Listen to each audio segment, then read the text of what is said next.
Hey guys, it's Caroline with White Wolf Mystic. I wanted to go ahead and do a video just to inform you all of this upcoming Mercury retrograde and what to expect, because I know you're probably going to be seeing some posts and online articles and stuff about this.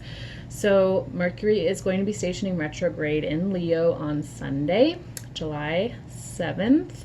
What this is going to mean. So Mercury is the planet that rules the mind. It rules communication, it rules technology, it is also the messenger planet, so it rules communication, which I just said, conversation, it rules messages, contracts, documents, that kind of thing. So it rules the left brain, logical mind as well. So what happens when Mercury stations retrograde? It means our logical mind gets a little wonky, communication may be off, we may missend, miscommunicate, miswrite, there might be typos, we may send a message to someone we didn't intend to send it to, we may not say what we mean, logical analytical thinking becomes off. So the way I interpret astrology, I don't like to be all doom and gloom, fear-inducing. I think everything happens for a reason. So the purpose of having Mercury station retrograde, which happens 4 times a year, is kind of a reminder to get out of our head, to stop overanalyzing things, and to drop into the present moment and into our intuition, into our creative abilities, okay? So especially when Mercury is in water signs, which it is going to be stationing retrograde. It'll be in Leo for 13 days, and then it will be retrograde in Cancer, and it will be in Cancer for several weeks, for a few weeks, okay? So Mercury retrograde in Leo is going to be activating our egos, because Leo is a sign of ego, a sign of self-expression. So self-expression may become hindered if we are, again, too in our mind, too analytical. We may be more easily offended. We may want to start an argument with someone. There may be more brash behavior. So be mindful of that. If you feel like you need to confront someone or assert yourself while Mercury is in retrograde, ask yourself if this is your ego or if it's your intuition. Because if it's your intuition guiding you, go for it, because your intuition is going to be a little bit more heightened, okay? But if it's your ego, think twice about what you say and how you say it, because again, just keep in mind that you're not fully in the correct mind. I don't want to say right mind, because you are in your right mind, you're not in your left mind, okay? So again, logical, analytical abilities are going to be silenced, muted, foggy, okay? Another thing that can happen with Mercury retrograde are technology glitches, which I mentioned, sending the wrong message to someone. If you are applying to a bunch of jobs online, don't be surprised if you don't get any responses, or if your messages don't go through, or again, if there are typos, so double or triple checking. If you are traveling, be prepared for travel delays. Make sure you go and get your car tuned up before Mercury retrograde. I personally have had numerous car issues during retrograde periods, so making sure your tires are full of air, check the engine light, all that kind of good stuff, okay? Be extra careful with your phones as well. Technology glitches may happen for sure, so be extra careful. And if these things do happen, just try your best to laugh at it and surrender to the moment, okay? Because sometimes when these things happen, it's again for a reason. Mercury is always trying to teach us something. Maybe it's trying to teach you to get off your phone. One of the ways Mercury will also teach you is if you are supposed to be meditating, or if you're supposed to be spending time out in nature or spending time with family, and instead you're working online or on a computer, or you're spending too much time on social media, you may find that a page that you're going to load will not load, or it will take forever to load, or your computer will shut down spontaneously to update, okay? These are the kinds of things that Mercury will send, or the spirit world, universe, however you want to call it, will send as messages to get off your phone, get off your computer, go spend time with family, go spend time outside, ground yourself, okay?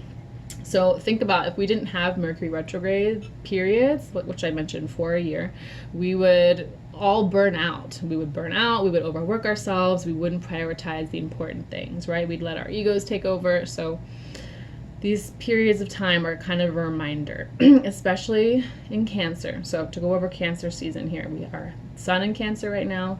We have Venus in Cancer right now. Again, Mercury will be retrograding into Cancer in about 13 days, or 16 days. It will start in Leo and then move into Cancer, so it will be there for several weeks. All of this energy, watery energy, we have Neptune retrograde in Pisces right now. So these are very much signs about Cancer and Pisces are very much about compassion, empathy, how we connect with others, okay? And Cancer in particular is home and family and close friends. So spending time with people that matter to you, getting grounded in what's really important to you, getting grounded in your values, getting grounded in your creativity, your intuitive side, your higher knowing, your knowing without knowing why. That is the nature of intuition. We often know things without knowing why, even if it doesn't make sense, because the logical, rational brain can only make sense of what it can see and taste and touch and measure, right? The intuitive mind knows things that can't be seen, touched, tasted, or measured because it can be occurring,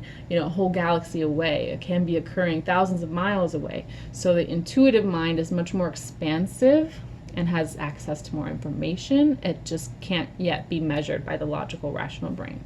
Okay, so that is the intuitive mind, and that is what will be in the forefront during this Mercury retrograde period. That is what is in the forefront now that we have Neptune in retrograde and we're in Cancer season. All this watery energy can be a little intense, so go outside, be in nature, take hot bubble baths, go by the water, go swimming, be by the ocean, do whatever you need to do to recoup, regenerate, rejuvenate, okay? Spend time with those that you love. That is what Neptune retrograde is about. I was going to pull a couple cards because I like, again, getting out of my ego mind and saying what I think everyone needs to hear and seeing what spirit wants me to say. Heart chakra. So definitely focusing on your feels. And what I'm getting from this is going to be a hypersensitive time for all of you in terms of your emotions. It may be very triggering in your romantic relationships. It may be triggering in your familial relationships and close friendships.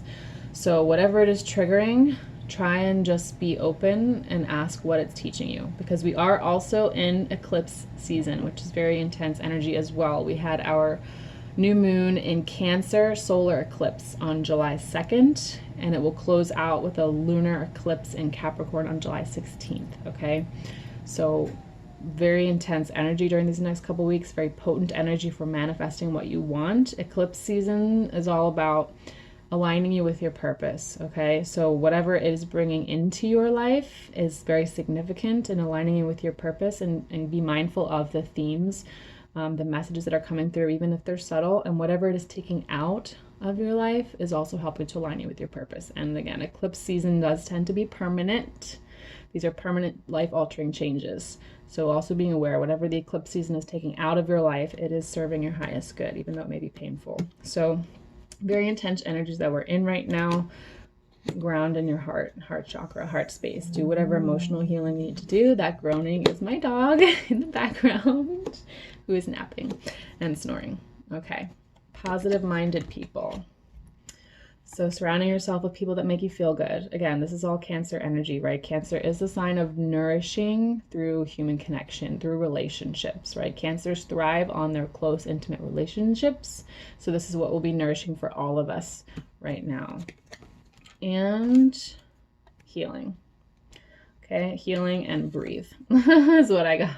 Receive healing and breathe. Taking time out to be in the water, to do some healing, to do some therapy, to do some journaling, extra rest, you guys. Okay, don't feel guilty if you need to sleep for 10 hours. If you need to sleep in, do it, because we tend to grossly underestimate the power of inner work and planetary energies and healing work, and we overemphasize external success, accolades, production, right? We are a very production-driven society, but inner work is very potent, very powerful, very healing, and also very exhaustive. And whether or not you are consciously or unconsciously working on your healing, we are all being put through the spiritual grinder, so to speak, right now with all of these cosmic energies. They're all helping to advance us into a more heightened, enlightened, intuitive society, but it is challenging. So taking the extra time for yourself, give yourself permission to rest, spend time with those that make you feel good. Okay, I hope this video was helpful for you all, and I will talk to you soon. Bye.